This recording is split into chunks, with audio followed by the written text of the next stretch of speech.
boys. Welcome back to the Virginia 500 presented by Yamaha FX, welcoming you live to Martinsville, Virginia. We've got a good one, still over 290 laps to go here, but Tony Stewart leading Jeff Gordon, and 111 times Gordon and Stewart have raced together in Winston Cup. Head-to-head, Jeff Gordon has finished ahead of Tony Stewart 57 times. And 54 times, Tony Stewart has finished ahead of Jeff Gordon. Is shaping up like this could be an exciting finish. Definitely so. These guys are here. I mean, this really shows what kind of championship caliber racing we've got going on here today, Chris. And somebody's got problems. That's the 43 car, the blown motor? Yep. All right, you talked in the pre-race show, you talked about engines. You would think brakes would be a problem here, but certainly losing engines. Oh, we got trouble right there off of that corner also. And leaders just slide by. Looked like Frank Kimmel got around Robbie Gordon. That's Robbie Gordon in the 31. There's Kimmel. So this would be the 5th caution. And let's go back upstairs to 6th caution to Mike Joy, Larry McReynolds, and Darrell Waltrip. Well, Darrell, there's a huge plume of smoke from John Andretti's car right in the middle of turn 3 and 4. Yeah, I think there's fluid down there. I think I can see some black. Oh, Gordon's got into something, got a left front down. You can see the damage on the fender. The whole left side, actually. Just popped the left front. Careful. All right, get the right side's okay, right? Left side's only this time. Left side's only. Get the left sides on it only, okay, guys? Get the left side clear. You got me, Cook? Well, now, Larry, I'm a little surprised that they're calling for left sides only because he pitted before the pits were open. Yeah, but in case they have to do work on that left front, they want to get the tires changed and make sure they don't get trapped in the pits by like some of these other guys have done. Steve Burns, is that what they're doing? Good point. Yeah, Larry, Jeff just said on the radio that Jimmy Spencer got into the left side of him, so they're going to change left side tires and pull the sheet metal away so they have enough clearance so there is not a rub. They're beating at the left front with a hammer. Now they'll put the left front tire on. The tire looks like it has plenty of clearance. They're making sure, and they're going to put the hammer underneath there, pull out the sheet metal some more. Now, Jimmy Spencer was trying to get one of his laps as the caution flag came out. And guess what? Contact. He did. Now there's John Andretti. Thinking there's some, they got to be, see, he's even wobbling a little bit through there as if fluid's coming out. Now there's Jeff Gordon and Tony Stewart. The leaders. Gordon goes low. Oh, Spencer goes lower. Well, Jeff's trying to go underneath that car, and Jimmy Spencer was there. Now, since we don't forget either, that looked a little like Jimmy Spencer and Jack Sprague on the last lap of that Busch race, trying to get back to the flag. This here comes Spencer. Look, he's coming, and all of a sudden Tony stops. That means Jeff's got to turn to keep running into Tony. You're right.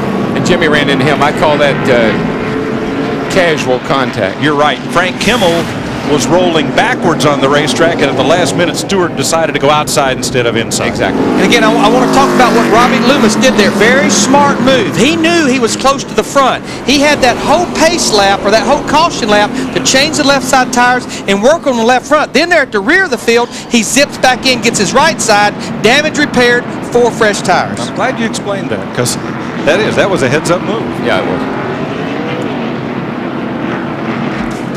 Pit stops continue under this caution. We'll sort things out when we come back to Martinsville Speedway. 214 laps are complete.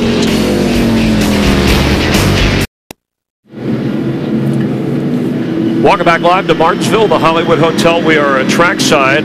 Tony Stewart has led the most laps thus far. The drivers leading the most laps, though, have failed to win 8 of the last 10 races. But we heard earlier Larry and DW talking about Tony's shocks and Doctor Who.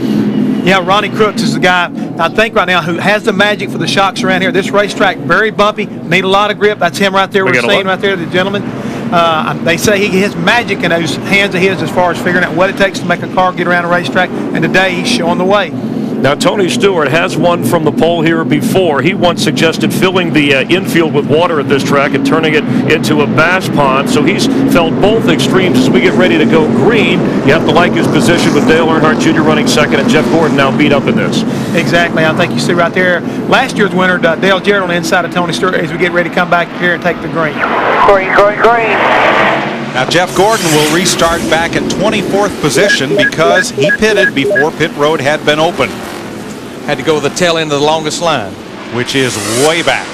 Drive off in that first turn after a caution. Got a lot of debris on the tires. Car doesn't hook up real good. Tony slid up, opened the bottom up for Dale Jr., but as you can see, off turn 4, just a little bit loose. Can't quite put it down there.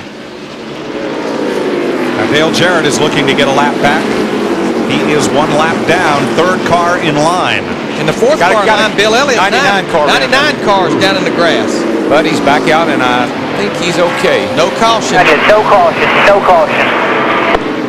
Cut into the rubber. The stop and go pedal man, he's a lap down as well.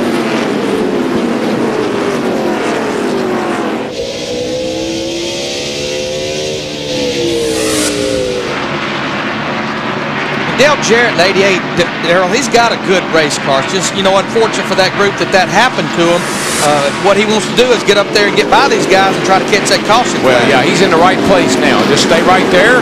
When these two guys whack each other and knock each other out of the way, he can go by. You've seen this movie, huh? Yes. Does it have a happy ending? For him, it does. He's trying to stay glued to Dale Earnhardt Jr. because if Dale Earnhardt Jr. ever sticks that right front of that left rear of Tony Stewart, Dale Jarrett wants to follow him through. Now, Dale's car looks a little bit tight. Dale Jarrett's car looks a little bit tight right through the center of the corner. That's where he loses most of his time. Slides up a little bit. Can't quite get a turn right there, and they drive off and leave him.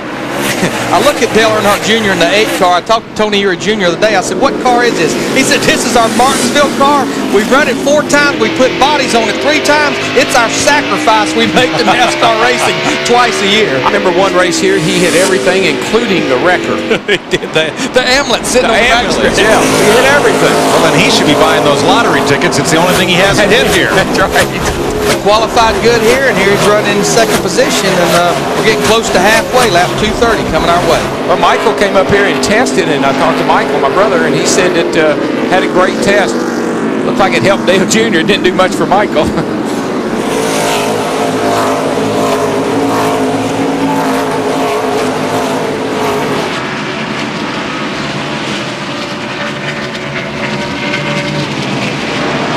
You know, we talked about Matt Kenseth, who came in here 2nd to points, but what about our points leader, Sterling Marlin, qualified way back, 29th. He's up to 13th position, but what I have to believe that's going on with Sterling Marlin, I talked to him and Tony Glover, Lee McCall this morning. Speaking of Sterling Marlin, he's all the way up the top of the racetrack. Their car was a little bit loose yesterday, and you have to believe with its hot temperatures today, it's a lot looser.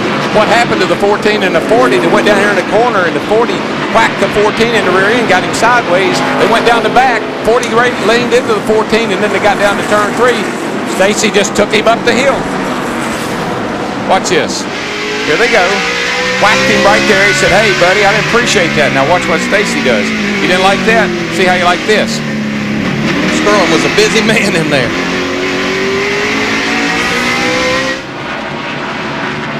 Not the thing you want going on being the points leader. No, he doesn't need to be banging on those left side tires. We've seen everybody here just about have flat tires down on the left side. And he went from 14th back to 18th through all that. You know, if John McEnroe couldn't keep his temper, and he only hit the ball he'll only put the ball in play once every 10 or 15 seconds. How do you expect these fellas who are going at it straight on for 500 laps to keep their tempers all the time? It's just like walking into the arena with the bull and waving a red flag. Something's got to give, baby. The bull is going to attack.